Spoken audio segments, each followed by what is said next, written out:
പൊടിപൂരൻ task.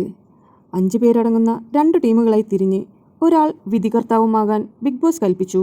ഇത്തവണ അനീഷിന്റെ സ്ഥാനം തട്ടിത്തെറിപ്പിച്ചുകൊണ്ട് ഷാനവാസ് ആയിരുന്നു വിധികർത്താവായിരിക്കുന്നത്. നെവിന്റെ നേതൃത്വത്തിൽ ഒരു ടീമും അക്ബറിന്റെ നേതൃത്വത്തിൽ മറ്റൊരു ടീമുമായിരുന്നു. ടാസ്ക് എന്താണെന്ന് വെച്ചാൽ, ഒരു ബൗളിൽ കുറച്ച് പൊടി വെച്ചിട്ടുണ്ടാകും.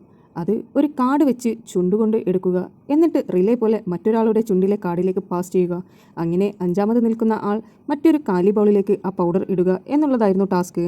അക്ബറിന്റെ ടീം ശരിക്കും ഫണ്ണായിരുന്നു. അക്ബറിന്റെ ടീമിലുണ്ടായിരുന്നത് അക്ബർ, ആര്യൻ, ആദില, നൂറ, അനുമോൾ എന്നിവരായിരുന്നു.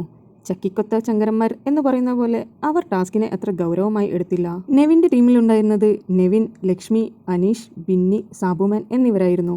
അവർ വളരെ അച്ചടക്കത്തോടു കൂടി ഒരു ടീം വർക്കോട് കൂടിയിട്ടായിരുന്നു ടാസ്ക് പൂർത്തീകരിച്ചത്. തുടക്കം മുതൽ ഒടുക്കം വരെ അവർ ആ ഫ്ലോയിൽ തന്നെ മുന്നോട്ടേക്ക് പോയി. എന്നാൽ അക്ബറിന്റെ ടീം ഇടയ്ക്കിടെ ആളുകൾ പരസ്പരം മാറി നിന്നെല്ലാം കളിച്ചുകൊണ്ട് നിൽക്കുകയായിരുന്നു. കാണാൻ ഫണ്ണാണെങ്കിലും ടാസ്കിന്റെ ഗൗരവത്തിലെടുക്കാതെ അവർ കളിച്ചുകൊണ്ട് നിൽക്കുകയായിരുന്നു. അവരുടെ കളി കൊണ്ട് തന്നെ അവർ ടാസ്കിൽ പരാജയപ്പെട്ടു. നെവിന്റെ ടീം വിജയിച്ചിരിക്കുന്നു. ടാസ്ക് കഴിഞ്ഞതിന് ശേഷം എല്ലാവരും പിന്നെ പൊടിയെടുത്ത് ഹോളി പോലെ എറിയാൻ തുടങ്ങി. ആ സമയം ബിഗ് ബോസ് പറഞ്ഞു, നിങ്ങൾ കളിക്കുന്നത് ഭക്ഷണ സാധനം വെച്ചുകൊണ്ടാണ്. അതുകൊണ്ട് തന്നെ അങ്ങനെ ചെയ്യരുത്. പ്രേക്ഷകർ കാണുന്ന ഒരു പ്രോഗ്രാമാണ്. കുറച്ചൊക്കെ അച്ചടക്കമാകാമെന്നായിരുന്നു ബിഗ് ബോസ് പറഞ്ഞിരുന്നത്. എന്തായാലും ടാസ്ക് കണ്ടിരിക്കുവാൻ തന്നെ നല്ല ഫണ്ണായിരുന്നു. പാവം അനുമോൾ ഹൈറ്റ് കുറവായതുകൊണ്ട് തന്നെ അവൾ പൊടികൾ മറ്റുള്ളവർക്ക് പാസ് ചെയ്യുവാൻ ഒരുപാട് ബുദ്ധിമുട്ടുന്നത് കാണാമായിരുന്നു. പാവം ആര്യന്റെ മേലെല്ലാം വലിഞ്ഞു കയറുന്ന പോലെയായിരുന്നു. എന്തായാലും അവർ കളിച്ചു തോറ്റെന്ന് പറയാം. നിങ്ങൾക്ക് ബിബിയുടെ പുതിയ അപ്ഡേറ്റ്സ് അറിയുവാൻ താല്പര്യമുണ്ടെങ്കിൽ എൻ്റെ ചാനൽ സബ്സ്ക്രൈബ് ചെയ്ത് സപ്പോർട്ട് ചെയ്യുക.